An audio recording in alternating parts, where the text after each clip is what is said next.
بسم اللہ الرحمن الرحیم۔ حضرت علی نے فرمایا، اللہ تعالیٰ کبھی دو مخلص لوگوں کو جدا نہیں کرتا، جدا تب کرتا ہے جب دونوں میں سے کوئی ایک منافق ہو۔ اللہ کبھی مخلص کو منافق سے نہیں جوڑتا۔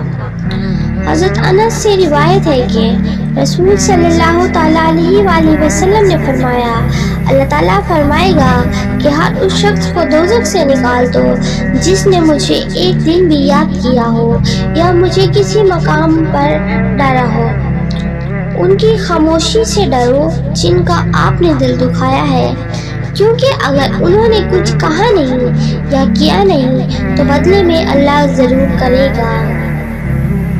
رسول پاک صلی اللہ تعالیٰ علیہ وآلہ وسلم نے فرمایا، جو جمعے کے دن غسل کرے اس کے گناہ اور خطائیں مٹا دی جاتی ہیں، اور جب چلنا شروع کیا تو ہر قدم پر 20 نیکیاں لکھ جاتی ہیں۔ اللہ تعالیٰ فرماتا ہے، مجھے شرم آتی ہے کہ ان کے اٹھے ہوئے خالی ہاتھ کیسے واپس موڑوں جب انہوں نے مجھ سے مانگا ہے، اگر میں نے بھی نہ دیا تو کون دے گا۔ سورہ آل عمران میں اللہ تعالیٰ نے سورہ آل عمران میں خود فرمایا کہ دعا پہاڑوں کو بھی ان کی جگہ سے سکھا سکتی ہے، تو قبولیت کا شک ہی نہیں بنتا۔ حضرت علی نے فرمایا، فائدے میں وہ شخص ہے جس نے دنیا کو آخرت کے عوض فروخت کر دیا۔ صبر کرنا اور قدر کرنا نصیب والوں کے حصے میں آتا ہے، کیونکہ صبر آپ کو ہیرا بناتا ہے اور قدر کرنا ہیروں سے ملواتا ہے۔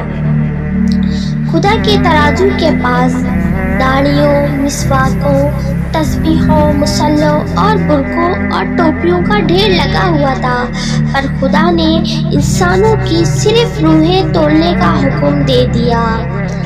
آسمان کا حسن تاروں میں سے ہے اور عورت کا حسن بالوں میں سے ہے۔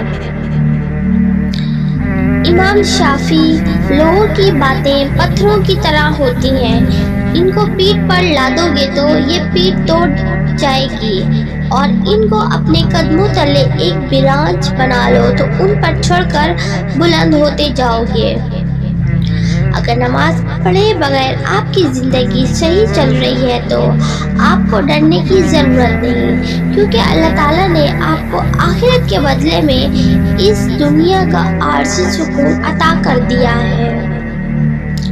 رسول صلی اللہ تعالیٰ علیہ وآلہ وسلم نے ارشاد فرمایا، اپنے شر سے لوگوں کو محفوظ رکھیں، یہ بھی ایک قسم کا صدقہ ہے۔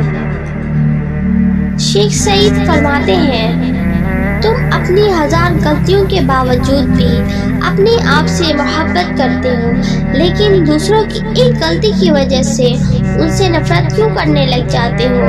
یا تو خود غلطی کرنا چھوڑ دو یا دوسروں کو معاف کرنا سیکھ لو۔ رسول صلی اللہ تعالیٰ علیہ وآلہ وسلم نے فرمایا، آدمی بوڑھا ہو جاتا ہے لیکن اس کی 2 خواہشیں جوان رہتی ہیں، ایک مال کی ہوس، دوسری لمبی عمر کی تمنا۔ کسی کی میٹھی باتوں کا مطلب ہرگز یہ نہیں ہوتا کہ آپ اس کے لیے خاص ہیں، بلکہ بعض اوقات کبوتر کو کھلانے کے لیے نہیں بلکہ پکڑنے کے لیے دانا ڈالنا پڑتا ہے۔ رابعہ بصری سے کسی نے پوچھا، کیا گناہ گاروں کی توبہ قبول ہوتی ہے؟ فرمایا، انسان اس وقت تک توبہ نہیں کر سکتا جب تک اللہ توفیق نہ دے، اور جب توفیق مل جائے تو پھر قبولیت میں کوئی شک نہیں رہتا۔ اللہ فجر کے وقت اسی کو اٹھاتا ہے جو اللہ والے ہوتے ہیں یا اللہ کے خاص بندے ہوتے ہیں، کیونکہ فجر منافقوں کے لیے بھاری ہوتی ہے۔ اے اللہ، ہمیں فجر والوں میں سے بنا دے اور اپنے خاص بندہ بنا دے، آمین۔ لوگوں پر 3 احسان کرو، نفع نہیں دے سکتے تو نقصان نہ کرو، خوشی نہیں کر سکتے تو رنجیدہ نہ کرو، تعریف نہیں کر سکتے تو برائی نہ کرو۔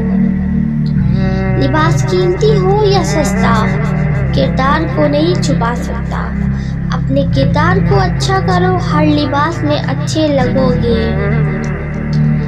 حضرت علی نے فرمایا مجھے مایوس ہونے والے شخص پر تعجب ہوتا ہے جبکہ اس کے پاس استغفار کی قوت موجود ہو۔